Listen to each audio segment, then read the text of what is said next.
Aqui vem uma pergunta de uma pessoa de Campo Grande, está escrito não identificar, então não vamos identificar, está bem aqui na ficha em que isso foi anotado. A pergunta dela é o seguinte: um homem solteiro beijar uma mulher casada é adultério?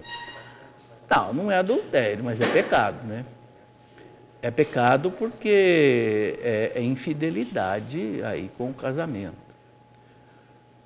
Podemos encarar como adultério naquilo que Jesus disse: aquele que desejar uma mulher, ou também desejar um homem no seu coração, já adulterou no coração. Então existe o adultério de coração, existe o adultério de fato. Na verdade é um adultério de coração, né? Mas a gente muitas vezes caracteriza o adultério também como uma consumação de um ato sexual. Bom, de qualquer que seja a forma, é um pecado grave que precisa ser arrependido e confessado. Ok? Se você é cristão, você quer viver em paz, e se por acaso aconteceu isso com você, então se arrependa. Não é? A carne é fraca, a gente peca, não é? Cair é humano, mas levantar é divino. Ok? Então levante-se com a graça de Deus. Bem, outra pergunta aqui é do Carlos Machado, da cidade de Santa Maria, no Rio Grande do Sul. Tá?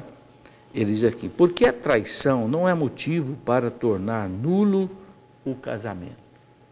Bom, a traição, o adultério, depois do casamento, não é motivo objetivo para que um casamento seja nulo, pelo seguinte: porque a igreja ensina que para que um casamento seja nulo, a causa da nulidade tem que ser alguma coisa que aconteceu antes do casamento, até o momento da celebração.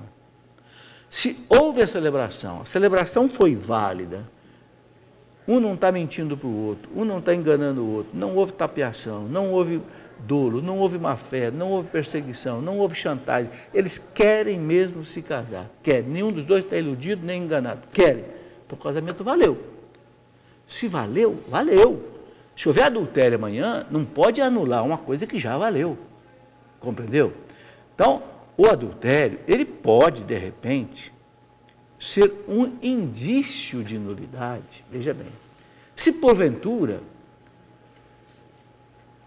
a parte que adulterou, se antes do casamento já premeditou isso, aí, você entendeu? Vamos supor o seguinte: vou me casar, quero casar, mas eu tenho um segundo amor na minha vida, né? Quem sabe se um dia, né, for possível, opa, aí, você entendeu? Houve o adultério lá, o adultério em si objetivamente não é causa de nulidade, mas ele está dizendo que houve um indício aqui atrás, então houve algo antes do casamento. É por isso que o tribunal da igreja precisa analisar. E são 3 juízes que analisam, porque a questão é complexa, não é fácil. Entenderam? Bom, então está aí a resposta. Carlos Gomes, de Santa Sé do Rio Pardo, ele pergunta o seguinte: quer saber se o Espírito Santo de Deus entrava na pessoa no batismo? Não é bem assim, entrava, né? Ou se é quando a pessoa nasce, como a alma, e se quando a pessoa morre, se a alma precisa ser purificada, e o que acontece com o Espírito Santo? Está meio confusa a pergunta, mas vamos tentar colocar aqui algum esclarecimento. Olha, quando nós nascemos com o pecado original. Ou seja, nós perdemos a filiação divina com o pecado original. Nossos pais, os primeiros pais, Adão e Eva, perderam a filiação divina. Ok? A gente reconquista a filiação divina com o batismo. Por isso o batismo é fundamental, por isso a igreja não quer que espere nem um mês para batizar a criança. Batize logo. Para que deixar a criança sem a filiação divina, se a gente pode dar a ela isso logo? No momento do batismo, a criança passa a ser templo do Espírito Santo. Não só do Espírito Santo, mas da Trindade. Eu me lembro que tinha um sacerdote lá em Itajubá, quando eu ajudava lá um pouco. Depois que ele batizava uma criança, ele abria a roupinha da criança assim e dizia: agora eu vou beijar o templo da Santíssima Trindade. E dava um beijo no peitinho da criança. É isso mesmo. Passamos a ser filhos de Deus, participantes da natureza divina. Agora, ela pergunta aqui, é na crisma? Não, a crisma confirma o batismo. A crisma dá uma dimensão maior ao batismo, porque o batismo é quando é criança, a crisma já é quando é jovem. Então o jovem assume essa condição de filho de Deus, de soldado de Cristo e de cristão que vai enfrentar as adversidades do mundo. Então, o que a crisma faz? Ela vivifica o batismo. A pessoa já recebeu o Espírito Santo no batismo. Compreendeu? Agora, a nossa vida é que vai dizer se o Espírito Santo vai ficar aqui ou não. Porque o Espírito Santo, ele está disposto a encher qualquer tipo de vaso. Um vaso de barro, um vaso de ouro, um vaso de plástico, um vaso de madeira. Agora, tem um vaso que o Espírito Santo não enche. Sabe qual é? É o vaso cheio de pecado, o vaso sujo. Porque o Espírito é santo, Espírito Santo. Então a pessoa pergunta se quando a morte, o que acontece com o Espírito Santo? Depende de cada pessoa. Pode ser pessoa que morra cheia do Espírito Santo e pode ser que a pessoa morra com o Espírito Santo sufocado dentro dele. Você entendeu? Então, a vida espiritual da pessoa, a sua vida de oração, né? A sua fidelidade a Deus, à igreja, aos sacramentos, é que vai dizer como é que vai ser o desenrolar da sua vida. Bem? Ok. Vamos lá. Vê se podemos dizer o nome. Podemos. Aqui, o João Vitor, de Vitória no Espírito Santo. Diz que é um adolescente de 13 anos de idade. Que bom, fico satisfeito de ver um menino de 13 anos querendo fazer perguntas para a gente. A primeira pergunta dele é essa: o que o senhor acha das conspirações dos Illuminati e Montequios?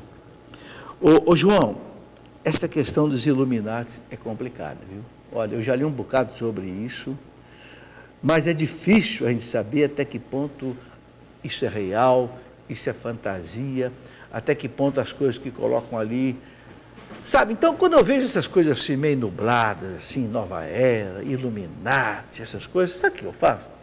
Não faço nada. Eu fico olhando e ouvindo a igreja, esperando o Papa falar, esperando a igreja falar. Enquanto a igreja não fala nada, eu digo: olha, deixa quieto,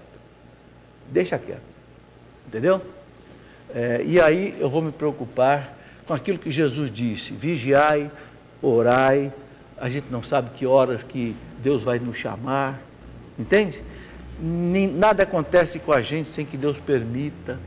Então, eu não fico aí esquentando muito a cabeça com essas coisas, não. Procuro ler, procuro estudar, procuro entender, mas quando a coisa é muito intrincada e você não sabe até que ponto é fantasia, até que ponto é verdade, a gente não tem um documento na mão confiável que você possa dizer: é isso, não é isso. Por exemplo, às vezes as pessoas me perguntam assim: olha, eu ouvi dizer que tal produto assim, da empresa tal, foi consagrado ao demônio, eu não posso comprar. É verdade? Eu digo: não sei. E a gente tem que tomar cuidado, gente. Porque se uma empresa lança um produto e você fica dizendo para os outros que esse produto foi consagrado ao diabo e ninguém compra, você está prejudicando a empresa. E se não for verdade? E se não é nada disso? Você está cometendo uma calúnia e está cometendo um erro. Então é preciso ter prudência. A gente para dizer: olha, tal produto, assim, da empresa tal, que está sendo vendido, foi consagrado ao demônio, você tem que ter certeza. Você tem que ter um documento, uma prova consistente para dizer: está aqui. Ó. É por isso que eu fico de olho na igreja. Porque a igreja só fala quando a igreja tem certeza. Saiu um monte de livro, documentos sobre a nova era. Eu fui lendo, mas fui esperando a igreja. Teve uma hora que o pontifício, o Conselho Pontifício da Igreja publicou um documento sobre a nova era. Aí eu fui ler. Está lá. Documento do Vaticano. Aí isso aqui eu acredito piamente, porque a igreja é muito séria.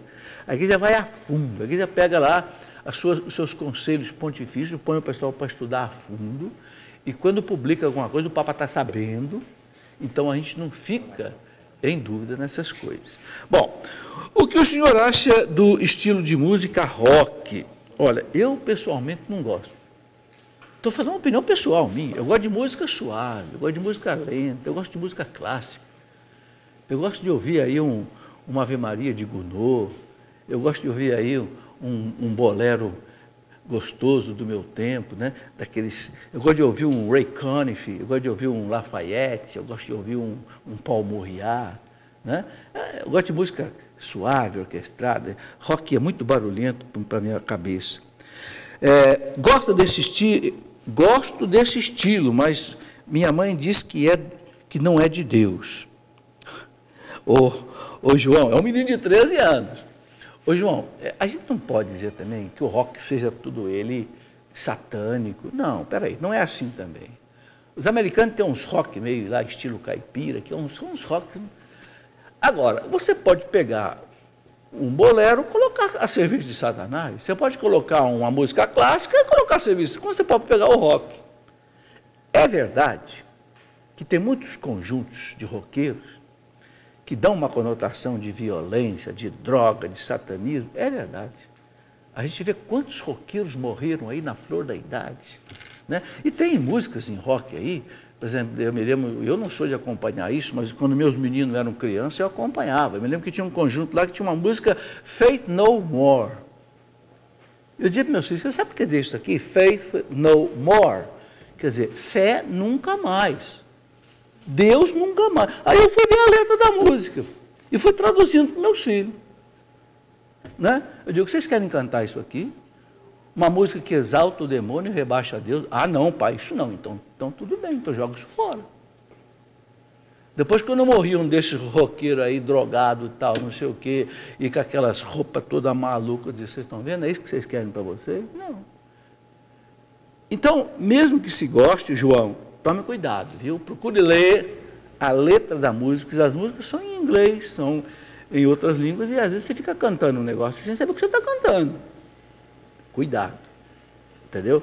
Então, meu pai dizia assim, meu filho, prudência, água benta e caldo de galinha não faz mal para ninguém.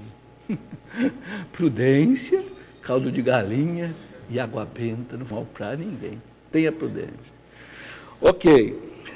Vamos ver aqui se posso dizer não identificar. Vou dizer só o Estado, é do Espírito Santo. A pessoa pergunta assim, exceto uma pessoa que era ministro da Eucaristia, realizar um batizado? Olha, gente, para batizar alguém não precisa ser padre, não precisa nem ser diácono. Um leigo pode batizar. Em caso excepcional, nós sabemos, uma criança, né, nasceu lá no hospital, está correndo risco de vida. Qualquer pessoa pode e deve batizar a criança antes dela morrer. Pode ser enfermeira, pode ser um médico. Derrame água na cabecinha dela, eu te batizo em nome do Pai, do Filho e do Espírito Santo para mim, antes que você morra. Se não der tempo de chamar o padre. Então, pode o ministro batizar, pode... Agora, veja na sua diocese o que está autorizado. O que o pároco autorizou, o que o bispo autorizou. Normalmente é o padre ou o diácono que celebram os batizados. Quando não tem, pode até o padre autorizar um ministro da Eucaristia, prepará-lo para isso e autorizar. Mas veja bem, cada paróquia tem autonomia para isso. A pergunta que vem é da Valéria, é de São Paulo, capital. Valéria pergunta o seguinte, segundo a igreja, vou responder essa pergunta e vamos fazer o intervalo. Segundo a igreja, o que ela diz sobre maldição hereditária e maldição de antepassado? Tem alguma oração para isso? Bom, eu já vi, Valéria, uma porção de orações para cortar maldições antepassadas e tal. Bom, eu nunca li um documento da igreja que fale sobre isso. Confesso que eu nunca li. Então, eu vejo alguns padres dizerem que existe, outros dizer que não existe. Eu fico esperando a igreja falar. Então, eu penso assim, isso é uma verdade. Todos nós herdamos dos nossos pais, herdamos. Não é só a cor da pele, a fisionomia, nós herdamos uma genética toda do pai e da mãe. Então você encontra muitas vezes numa família que passa de pai para filho alguns tipos de defeitos, alguns tipos de problemas, parece que passa de pai para filho. Isto é psicológico ou isto é espiritual? Não tenho certeza para te responder. Uma coisa é certa, o pecado do pai não passa para o filho. Não existe esse negócio, eu estou sofrendo aqui porque meu pai está sofrendo lá no purgatório e por isso eu estou sofrendo aqui também. Não existe isso. Isso a igreja não aceita. O pecado do pai é pecado do pai, o pecado do filho é pecado do filho. Ok? Agora, a hereditariedade existe. Entende? Então, eu vou contar para vocês o que eu faço. É aquilo que eu digo a vocês, quando eu não sei o que fazer, eu corro para o lado da igreja. Todo dia que eu vou à missa, eu comungo, eu peço ao sangue de Cristo que está em mim, que tem poder, que se houve alguma maldição na minha família, se houve algum trabalho, né, para prejudicar a mim, meus filhos, meus irmãos, que o sangue de Cristo que está em mim cancele. Se houve, que cancele. Se não houve, não precisa cancelar. Quer dizer, mais uma vez, a gente tem uma defesa. Entenderam? Então, se você acha que tem uma maldição que acompanha a sua família, faça uma oração. Chama um padre, peça para dar uma bênção. Ele vai dizer, se houve isso, então, que Cristo cancele isso. Entenderam? Eu não vou dar aqui uma resposta objetiva, porque, sinceramente, eu não tenho todo esse poder para isso.